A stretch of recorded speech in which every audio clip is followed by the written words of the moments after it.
Hey everybody, what I wanted to do today is just a real quick video on a couple of basic bottom rig techniques for channel catfishing.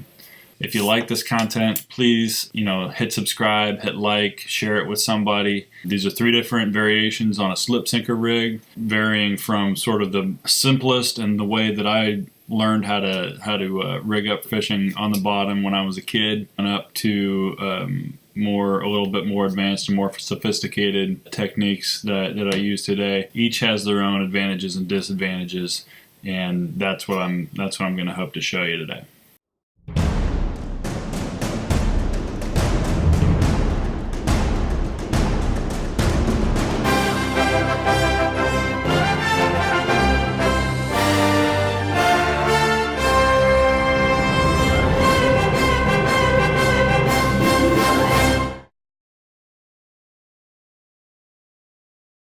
In the most basic sense, a slip sinker rig, or I just think of it as a bottom rig. You've got a sinker, some lead, which is going to keep your bait on the bottom. The line needs to be able to slide freely through the weight so that the fish doesn't immediately feel the weight when it picks up the hook. And that's also especially important if you're using something like a circle hook and you're relying on that line movement and that rod tip action to set that hook. That said, there's a number of ways to accomplish this. Now, when I was a kid, the easiest way, and this is how my dad showed me, and this is how I did it for years and years before graduating, if you will, to more, you could call them more advanced techniques, but really it's kind of the same thing. I do prefer some of the second and third rigs that I'm going to show you, but the original bottom rig or slip sinker rig that I learned, that I'll show you here, it required nothing more than a twig, obviously your fishing line, and usually in those days, whether we were fishing in a river or a lake or whatnot, it was an egg sinker.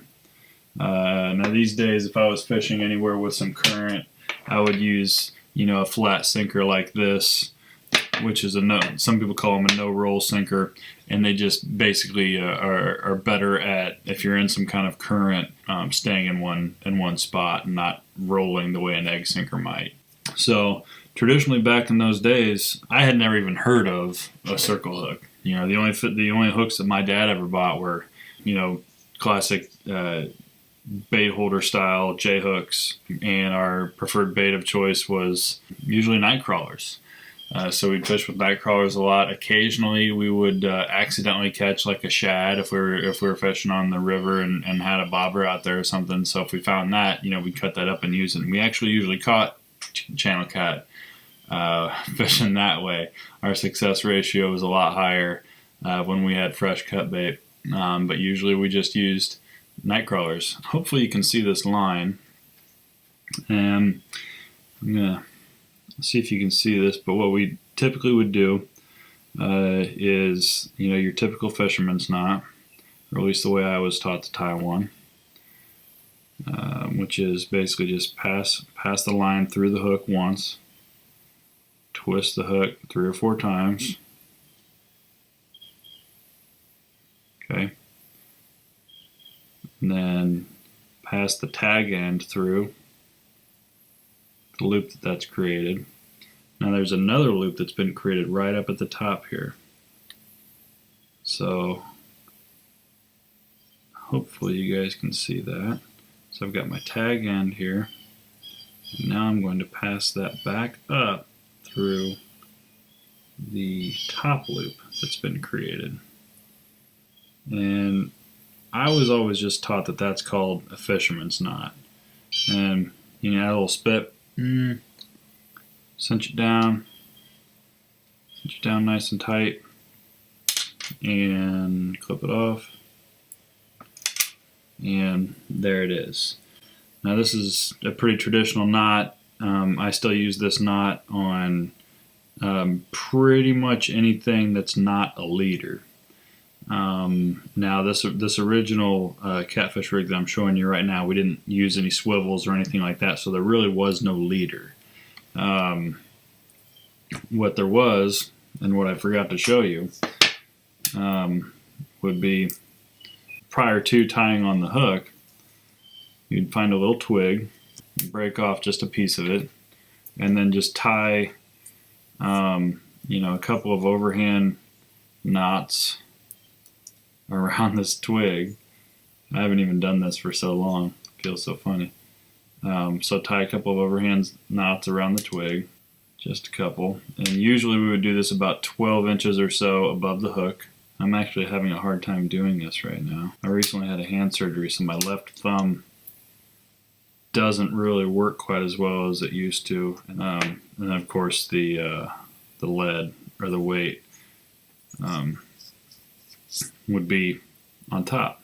So when when it's on the bottom, you can see, so here's my hook and my lead, and when it's on the bottom, the line is free to move along the lead, and the fish finally takes it. It's obviously going to pull on your hook, but then when you pick it up, you're taking the lead with you. So that way you can cast out, the lead stays with it, hits the bottom, and the line can flow freely through it. So this lead on top of twig, on top of fisherman's hook, or fisherman's knot on top of a simple J hook was probably how I went catfishing for, I don't know, the first 20 years of my life, probably. Technically, I showed you that in reverse. What I should have showed you was sliding on the weight, tying on the twig, and then tying on the hook. Sorry about that. I don't really use this method anymore. I'm kind of just showing you this for, I don't know, just as a reminder to myself, and just for, in case you're ever in a pinch and need to put together a quick bottom rig. That's one way to do it. The next style, again, there's a few variations on. This is probably one of the more commonly used techniques to rig up a slip sinker. And what it involves is, so you've got your main line, and then on your main line typically we'll have your lead, and a lot of times guys will use a bead to protect the knot. The main line will attach to a swivel, a barrel swivel, and then on the other side of the barrel swivel you'll have a leader anywhere from 12, 18, 24 inches, and you'll have a hook on the other end of that. The line can still slide through the lead, but you've also got the advantage of that barrel swivel there, and you know how a channel cat loves to swing in circles, so that helps you avoid some line twist. It helps a little bit as far as the catfish being able to detect the tension on the rod or the pole, and it also gives you the ability to potentially switch out leaders without retying the entire rig using a weight, the main line, a bead. Hopefully I've got a bead up here. Yes, I do have a bead, and a barrel swivel, and a hook. Okay, so I'm going to put these items here. I've got a barrel swivel, I've got a bead, I've got a sinker. Okay, so we'll pretend this here is my main line. I was hoping that this line would show up a little bit easier here on the close shot, but typically what I would do is feed the lead onto your main line, followed by a bead. And the bead is optional, but depending on the quality of your lead, the weight of your line, the weight of the lead itself, it's really just kind of a little insurance policy, because once this knot is here, the bead's going to hit the knot before the lead hits the bead, and that's just going to protect the knot from getting frayed by any edges on the lead or anything like that. So now hopefully you can see on my standard style, just barrel swivel here, I'm going to tie that same fisherman's knot that I tied on the J hook with the last rig. And this is a little trickier, because being a barrel swivel, it wants to swivel in your hands. So I'll do about 5 twists, put the tag in through the bottom loop that gets created, okay, and then bring it up and push it through the top loop that gets created, moisten it, cinch it down,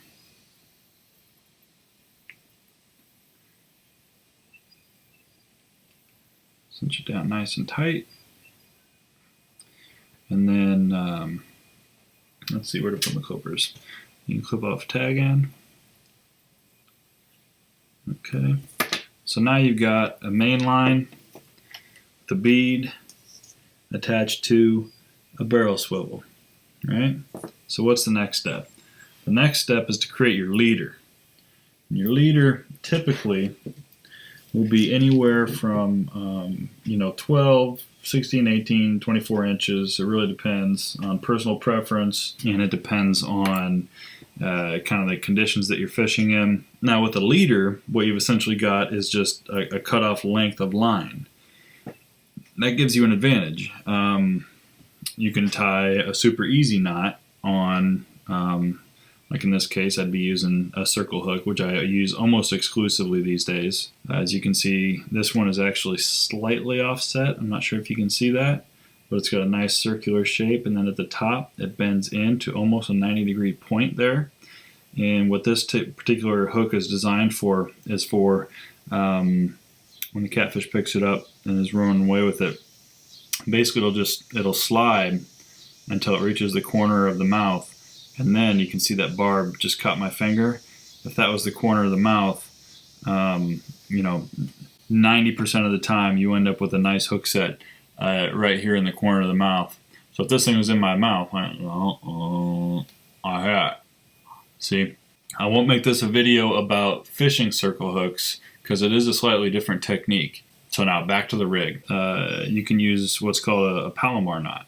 So instead of the traditional fisherman's knot, a Palomar knot is extremely simple.